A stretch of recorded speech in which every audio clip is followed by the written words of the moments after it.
नमस्कार बंधुरा आमी बैशाखी आमार चैनेले सकलके स्वागत।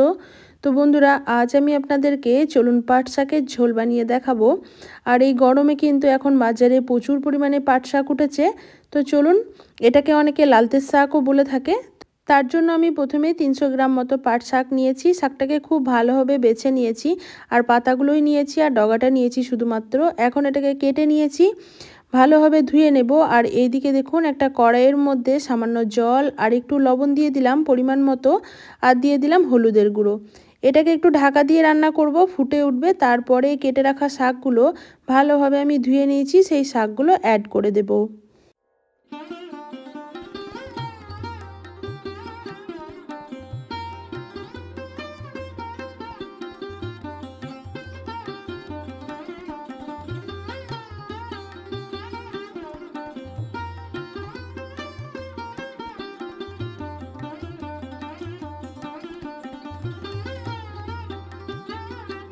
সমস্ত কিছু খুব ভালোভাবে মিশিয়ে নিয়েছি। এখন ঢাকা চাপা দিয়ে এটাকে আমি সেদ্ধ হতে দেব।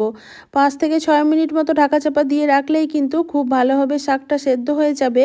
আর জলের পরিমাণটা আপনারা যেরকম পাট শাকের ঝোলটা রাখবেন সেই পরিমাণেই ব্যবহার করবেন।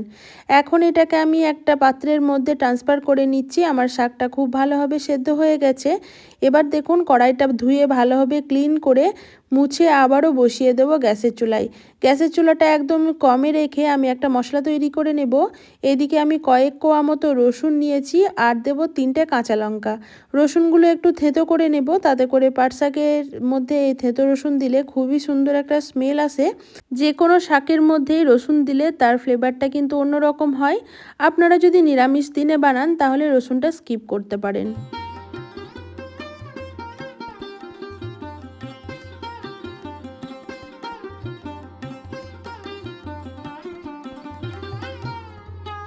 এদিকে দেখুন, কড়াইটা খুব ভালো মতো গরম হয়ে গেছে। দিয়ে দিলাম 2 চামচ মতো সরিষার তেল। আর এই রান্নাটা আমি সরিষার তেলেই করব। সামান্য একটু গোটা জিরে ফোড়ন হিসাবে ব্যবহার করেছি। এবার যে থেঁতো রসুন আর কাঁচা লঙ্কা চেরাটা রেখেছিলাম সেটা দিয়ে দিলাম। এবার সমস্ত কিছু খুব ভালোভাবে একটু ভেজে নেব। যখনই দেখব রসুন থেকে হালকা স্মেল বেরোতে শুরু করেছে, খুবই সুন্দর একটা স্মেল, তখনই কিন্তু এই পাট শাকের ঝোলটা আমি এর মধ্যে মিশিয়ে দেব। দিয়ে ভালোভাবে সব কিছু মিশিয়ে একবার নাড়িয়ে চাড়িয়ে ফুটিয়ে নেব। আর সবার শেষে আমি এখানে সামান্য চিনি ব্যবহার করব। আমার শাশুড়ি মা বলেন শাকের মধ্যে সামান্য হলুদ আর লাস্টে চিনি ব্যবহার করতে হয়। হলুদটা অনেক সময় পোকামাকড় থাকলে সেটা মরে যায়, তার জন্য ব্যবহার করতে হয়। আর চিনিটার কারণটা আমি জানি না, আমি অনেকবার জিজ্ঞেস করেছি, বাট উনি বলেছেন চিনি সামান্য দিতে হয় শাকের মধ্যে। ওনারও শাশুড়ি মানে কি তাই বলতেন, তাই আমাকেও ওইভাবেই বলেছেন। তো সামান্য একটু চিনি দিয়ে দিলাম। এবার সমস্ত কিছু ফুটিয়ে নেব। তারপর গ্যাসের চুলাটা অফ করে চলুন আপনাদের পরিবেশন করে দেখাচ্ছি আজকের আমার এই পাট শাকের ঝোল কেমন হয়েছে।